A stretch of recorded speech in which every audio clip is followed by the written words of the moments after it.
CAA को लेकर एक बार फिर राज्य की राजनीति गर्मा गई है।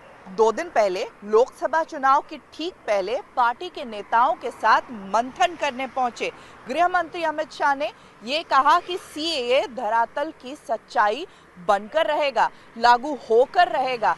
साथ ही साथ उन्होंने ममता बनर्जी जो कि पश्चिम बंगाल के मुख्यमंत्री हैं, उन पर यह आरोप लगाया कि ममता लोगों को इस विषय में गलत जानकारी दे रही हैं, गलत फहमी लोगों के बीच में वो पैदा कर रही हैं सीएए को लेकर के।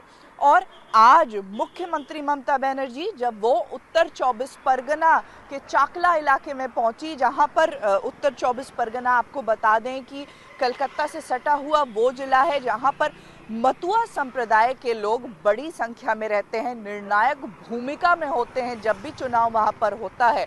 और ये मतुआ कौन है?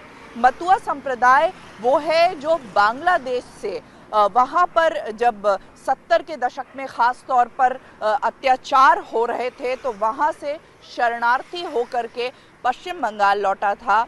और उत्तर 24 परगना का एक ठाकुरबाड़ी इलाका है, ख़ास तौर पर वहाँ पर वो मतुआ संप्रदाय रहता है, जिस पर दोनों ही दलों की नज़र है। और हमेशा से राजनीतिक तौर पर मतुआ संप्रदाय वो इम्पोर्टेंट रहा है, वो ज़रूरी रहा है।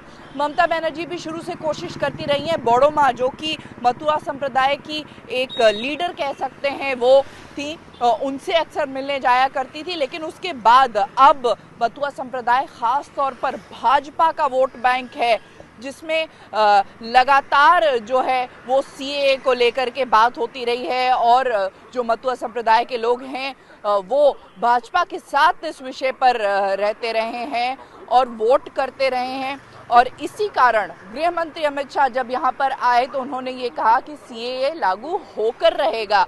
और इस बीच ममता जब वहाँ पर पहुँची तो ममता ने ये कहा कि सीएए जो है वो भ्रांति फैलाने की बात है और राज्य सरकार के हाथ में ही ये जिम्मेदारी दे देनी चाहिए, डीएम जो है वो करें। एक तरह से ये कह सकते हैं कि ममता ने ये कोशिश की कि सांप भी मर जाए और लाठी भी ना टूटे। लगातार सीएए एनआरसी का विरोध करती रही हैं ममता, और आज जब वहाँ पर पहुँची हैं तो उन्होंने ये कहा है कि सीएए को लेकर के लोगों को गलत जानकारी दी जा रही है। मतुआ संप्रदाय से उन्होंने कहा कि आप नागरिक अगर नहीं होते तो आपको राशन कैसे मिल रहा होता। हालांकि मतुआ संप्रदाय आपको बताएं कि वो काफ़ी समय से इस ऊहापोह में है कि वो नागरिक हैं या अभी भी शरणार्थी का स्टेटस है, उनको वोट देने का अधिकार उनको है, लेकिन नागरिक वो हैं ऐसे उनको जो है वो कोई कागजात अब तक नहीं मिले हैं।